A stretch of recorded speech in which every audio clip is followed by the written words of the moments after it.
I'm Angelis. I'm one of the owners of Alleviant Health Centers of Akron, and welcome to the Alleviant Health Show. Today I'm with my friend Dr. Bob Griesse, and we're going to talk about migraines. He's a chiropractor. He was voted Akron's best chiropractor of 2019. I almost said best chiropractor in the U.S., but I think we can roll with that too. I'll take that title. That's pretty awesome. Yeah, absolutely. So the 2020 best chiropractor of the world, Bob Griesse. How's that? Does it work for you? I'll take that. It was stiff competition. But, it really was, right? And you're actually the first person that I ever met once I started in April of 2019 trying to collaborate with local practices. I met you as one of the very first people. I had no contacts in the area because I'd been gone living in Florida for 7 or 8 years. Yeah. And then I realized, oh, this is the way I want to do my business. I need to find people who are like-minded, people who are experts in their fields so that we can all work together to help these patients. And now, a year and a half later, I'm really doing that, where every patient I see, the question is, am I absolutely the best fit? Can I help you more than anybody else can in town? Yeah. And if the answer is no, then it's, well, I know a chiropractor who can really help you out. How do we make a good team for the best outcomes for the patient, right? Absolutely. So I wanted to talk about migraines today. I feel it's one of those problems that conventional medicine doesn't have that many answers. So there's a few fields. Obviously, in anesthesia, I feel we have all sorts of answers. I know how to put a patient to sleep, how to wake them up safely. But there's other issues, neurology, dermatology, a lot of endocrinology, where there's Crohn's disease or various problems where you have to resort to biologics and kind of ruining the body's own immune system to get the patient healthier. And again, this isn't the fault of conventional medicine. It's just that there are still a lot of syndromes where we're nowhere where we need to be as far as treating them. Absolutely. And I think migraines are kind of at the top of the list. Yeah, absolutely. As a migraine sufferer myself, I was excited when you wanted to talk about this. It's something that I've dealt with for years and worked with patients on. And one of the things when we were discussing this ahead of time that I thought was really a valuable thought is that in some ways for migraine sufferers, the treatment is diagnostic in and of itself, right? Mm-hmm. Because there's so many different forms of migraines, so many different triggers or causes that can be a part of this cluster that causes these type of symptoms. So. Yeah, absolutely. In fact, one of our mutual patients was telling me the other day, yeah, I was over there at Dr. Bob's and he was having an ocular migraine. I could tell. Yeah. So it can be tough. And that diagnostic piece is interesting. This might be a little nerdy, but obviously at Alleviant we have a medical director. Yeah. And the medical model is one of diagnostic. You find out what the problem is, what label are we going to put on it. And me as a nurse anesthetist, and really even pharmacists, it's more of like, what's the treatment? What's the care that we can provide that relieves the symptoms and gets down to the root cause? But I completely agree that if we're doing anything diagnostic, it should be treatment related too, meaning this is helping you, meaning that this is probably the source of your migraine.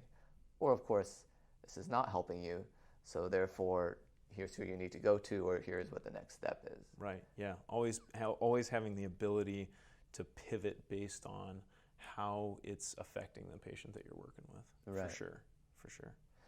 And I think for what you do as a chiropractor, it is more of like the first line where you have a headache, go to the chiropractor. Yeah.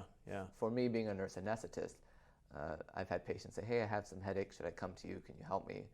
And I usually say, I'm not really a good first choice.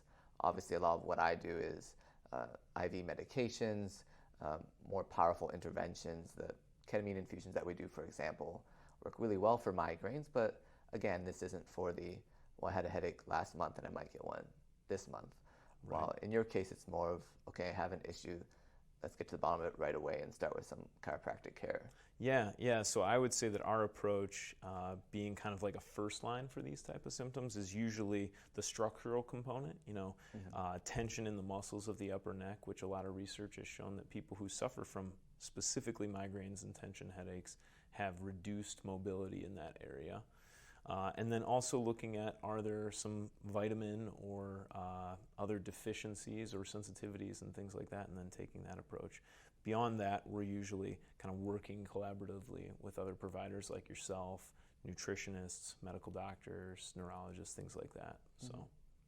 Right, and nutrition is so important. So even though a lot of times the way we angle with patients is you take the structural deficiencies, I take the neuropathic part of it, Right. where perhaps everything looks fine even on MRIs, on X-rays, CT scans, but there's still some neuroinflammation where maybe we can't get the exact diagnosis of this is exactly what's causing it, whether it's Lyme disease or some of the more complex neurological issues. Sure. But we find that even if I've resorted to, let's say, ketamine infusions for the migraine, which again is not a first-line treatment, but often a very effective second-line treatment, at that point, you still need the nutrition, you still need the vitamins. Absolutely. Ketamine in particular is a drug where it really creates a lot of metabolism in the brain, where there's parts of the brain that wake up that haven't been active for a very long time. And of course that means that the brain needs more resources. So if you don't have the B vitamins and the magnesium, and Right. even once you start going down into amino acids, you're limited in the healing that can occur. Yeah. So a lot of times, no matter what a patient's coming to me for, I start with, well, what are you eating? Yeah. And usually they say, listen, this isn't going to be fixed by some avocado toast. I've been Right. suffering for many years. I really don't need, a Google search on healthy foods. But then once we get some progress, then each time, like, okay, I'm actually seeing some benefit. It makes sense for me to now empower myself and do what I can. Right. Right. A little bit more openness once people start to see that the first steps are being made. Absolutely. Right. And I think some of that is once patients trust the fact that both of us have that mindset of, you don't need to come here forever. How about we get you started on your healing journey, and then you take the reins and you do what you need to do, and we'll be here if you need us, but this is on you. Definitely. The best long-term results are found when patients take responsibility for their own health. And those, in my opinion, are some of the most exciting patients to work with, is when they really get it from the beginning and they want to seize hold of whatever they can to take ownership over their health and their life. Mm-hmm. Absolutely. So what do you see typically as some of the causes of migraines? We already talked about the most common for what you deal with, which is just structural issues where there's muscle tension related to the neck, things of that nature. Yeah, so that would be obviously the first one that we would start with is assessing the structure of the neck as well as the upper back. And that might surprise some people that I would say the upper back, but it's actually a commonly understood syndrome in musculoskeletal medicine, something called upper cross syndrome. And that's a common syndrome that we see a lot now because so many of us are working from technology, right? And even more so now because of the pandemic. And we often see patients whose standard posture has become something like this, where the chin and the head have protruded forward. We're rounding and getting tight in the upper back, and then it creates a lot of upper cervical tension. And about 10 years ago, there was some research done on upper cervical anatomy where they actually took slices. It's pretty interesting. I'm nerdy like yourself. So they took slices through a skull of a cadaver, and they found that some of the upper cervical muscles actually protrude in through the foramen magnum, the hole at the base of our skull, and attach to the meninges around the brain. So that's one of the things that I talk to patients about all the time, is that these muscles that get tight, they're not just tight muscles. They have an impact on the neurology and the function of what's going on inside our head. So yeah, we look there first and foremost because that's our bread and butter. Right. And then we discuss with them possibilities of food sensitivities. For me, my main trigger is gluten. Mm-hmm. When I consume gluten, it has, I call it's dose dependent. So if I sneak a little bit, and I'm out and maybe have like one beer or a piece of toast, I might be okay.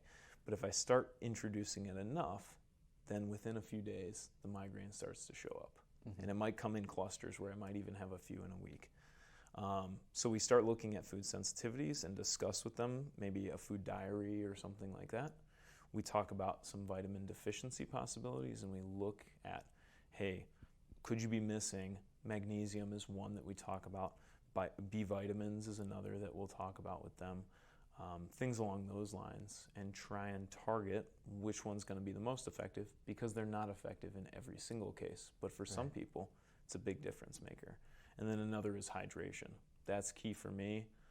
That's one of my triggers as well. And so I always check in with patients that they're drinking plenty of water. Mm-hmm. Beyond that, that's when we start having discussions about maybe we need to bring somebody else into this conversation. So. Right.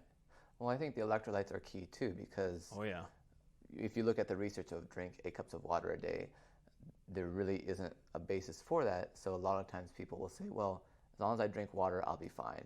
Yeah. And then they come in with no electrolytes, basically, Yeah. where they have the opposite problem of you've watered down any nutrients that your body's trying to absorb. I've made that mistake myself. Yeah, you work out and afterward you're dehydrated and all you do is replenish the water. But when you're sweating, many of us know, you're sweating out more than just water when you're working out. Exactly. So. And there really aren't too many good products. I mean, Gatorade is basically soda that isn't carbonated. And then even I did an article once, not as much anymore, but I used to write all sorts of articles helping different reporters out. This was for, I think, Consumer's Digest, and it was about Pedialyte and some of the drinks that are supposed to help you if you're not getting enough nutrition, enough electrolytes.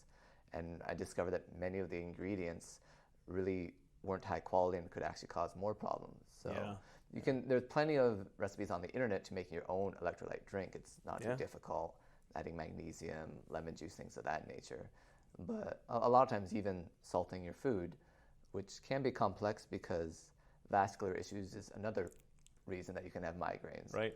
So a lot of times what we see, because I think both of us deal with very complex patients who are often frustrated because they try something and then it makes the migraine worse, and then they try the opposite and that also makes the migraine worse. Yeah. So finding that balance of, okay, I need enough electrolytes, but at the same time I need enough hydration. Yeah. Because from the vascular standpoint, there's plenty of migraine surgeries. They'll go into your brain, they'll take out some blood vessels and hope that will cure your migraines. Obviously, that's, if I'm a second line approach, that's more third, fourth, fifth line. Absolutely. But I've had some patients where they were about to go for that surgery, or even one who had surgery and it didn't help the migraines, where we could help them. But again, it's that holistic approach. Obviously, as a chiropractor, you have the time to spend with patients to talk to them as you're working on them. Yeah. Because I don't feel migraines are one of those issues that you can solve it in okay, here's the 5-minute appointment, we're billing your insurance. That's the truth. This is great, come back next month, we'll bill your insurance again, and here we go. This is something where it takes a holistic model. In part, what you were saying about gluten being a trigger. And I'm a terrible person in that I'll go to a restaurant and I'll ask for their gluten-free menu. And then at the end of the meal, I'll say, well, no one else is going to eat these dinner rolls? Well, can't let them go to waste. That's ludicrous. So that's the type of person that I am. That speaks a lot about who I am as a person. But it's true that a lot of times we have a weakest link. In your case, it's migraines. Yeah. And so if we look at it in the way of, okay, my problem is definitely the migraine. I have to look at my brain. It's my brain that's causing this issue. Let me go to all the neurologists in town. Let me just focus on getting brain MRIs or whatever I can do. Well, think of it more as it's the weakest link, meaning that's just what your body resorts to when you've been eating wrong or when you have too much stress. Some people it's their sinuses. Some people it's chronic pain. I think all of us, or most of us at least, have that one system that just doesn't function as well when we do things that aren't completely healthy. Right, right. And that weakness can be genetic or from previous injuries or various different factors. I mean, I like what you said about it being both complex as well as paradoxical sometimes, because migraines are one of those cases, at least for us, where what's good for the goose isn't always good for the gander, right? So something that one person might respond really well to, for some of my patients, magnesium helps, and for others, it doesn't, or for some, they respond really well to manipulations, and for others, they don't, right? I also liked what you said about it just being tied back to weak links. I have a friend who uses an analogy of like a glass being half full of water, right? Mm-hmm. And so you come into the world with genetic predispositions, you come into the world with things that were out of your control, your health as a kid and things like that. And that's the bottom half that's already got water in it. And the things that we do, the nutritional deficiencies or eating the extra bread at the end of the meal or things like that, those are the things that fill it up, right? And when it overflows, that's when patients end up in our offices, right? Right, so. Absolutely. I deal with a lot of patients with histamine issues or mast cell activation syndrome. And there, the concept of the bucket overflowing is huge, where they'll take binders, charcoal. There's a lot of some people really believe in chlorella, glycine, those type of supplements. And supplements often do have a role in migraines. For example, feverfew, I think, is it Butterbur that helps some patients? I know that one's a bit more controversial. I think so, yeah. That's not one that we use very often. So. Right. But I think, too, that you need a holistic approach with migraines. And by holistic, I don't necessarily mean just take supplements, because there's a lot of supplements that are so concentrated that, for all intents and purposes, you're taking a medication. So if you're trying to avoid ibuprofen, but you're taking so much white willow bark and boswellia and turmeric and things of that nature, it should really depend on, does this work? Not does this align with my personal health philosophy, but is this working? Right. So if you need an antihypertensive to help with your migraine, or even an antidepressant, obviously at Alleviant, most of what we do is mental health. And there's plenty of research that even cognitive behavioral therapy, amitriptyline, a lot of different antidepressants can help with migraines. So, and I realize the medical system is more one of symptom management as opposed to getting to the root cause. But at the same time, we also don't choose to suffer just because the treatment that will work isn't aligned with whatever we think should work. That's right. That's right. It takes a team, like what you're saying. You know, not necessarily when we say holistic, meaning comes from nature, organic, granola-y, that type of thing. Expensive. But holistic, expensive. That's right.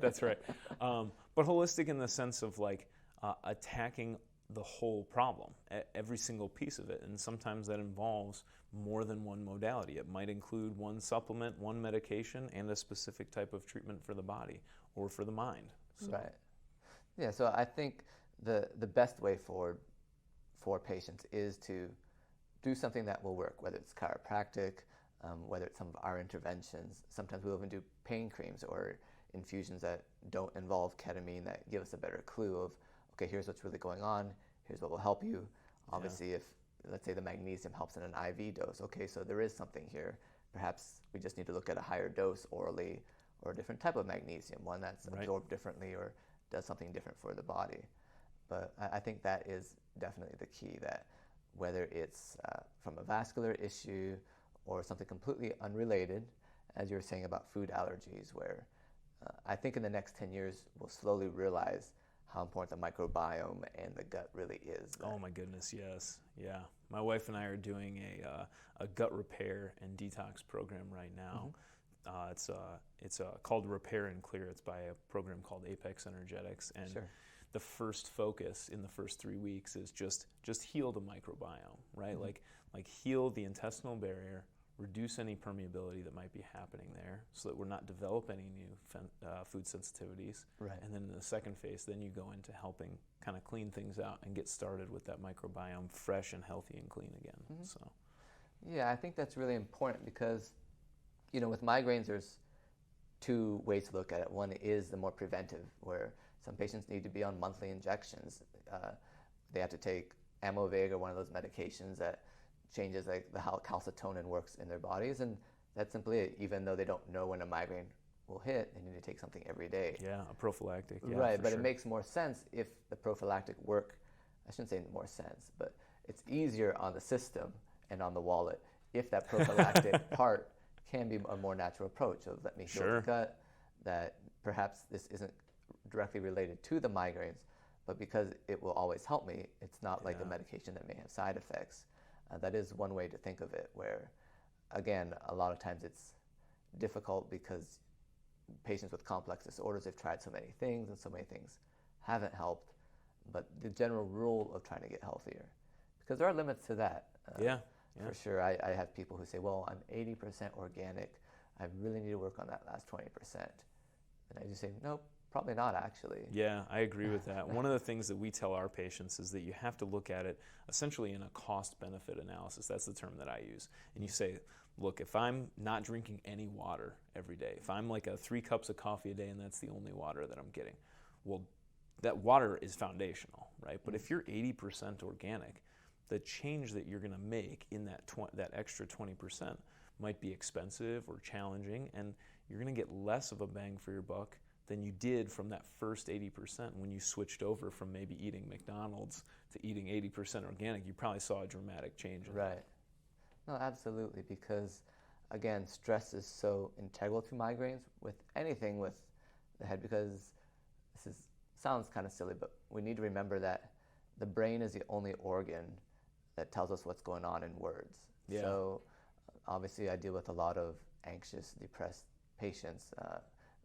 We might be doing ketamine infusions for PTSD or transcranial magnetic stimulation for anxiety or OCD. And I remind them that I know you're working really hard and trying to think your way out of this, but we don't do that with the ankle. When we sprain an ankle, we don't really concentrate on repairing that Achilles tendon and those fibers and the tendons. I'm really going to fix them with the power of my mind. And yet somehow, if anything seems to be a neurological issue or a psychiatric or psychological issue, we really put our mind toward, I will defeat this. Yeah. So a better approach is realizing, well, this is just a symptom.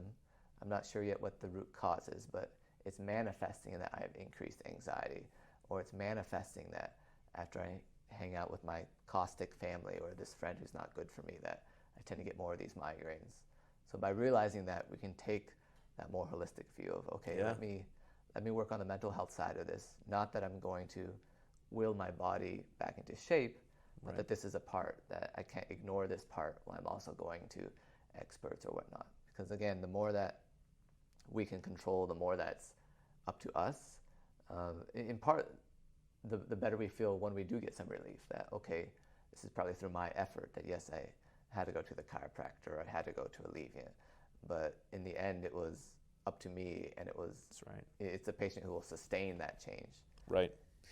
We talk about like creating an environment for healing to take place, right? And that involves the biopsychosocial model. It involves so many different pieces that patients need to take into consideration. And a part of that is a learning process of sometimes with a complex issue like migraines, when people suffer from these things for years, it's an element of them learning about what's going on in their world that's at the root of this problem. Absolutely. Right, and some of it is trust too, knowing that if they do suddenly have a migraine, they can come in and get it treated quickly. Yeah. I think that trust issue is something where once patients realize that you're there for them, that it's not we're not open right now, why don't you go to the ER, then that allows them to do their part, knowing that it's not a slip-up, it's the nature of these type of disorders where sometimes they just need a treatment and they need it quickly. Yep. So obviously with more debilitating migraines, it does help to really take a headache diary and find out, okay, this is what triggers it, this is, I might expect one in the next few days because I did this, and kind of prepare in that way.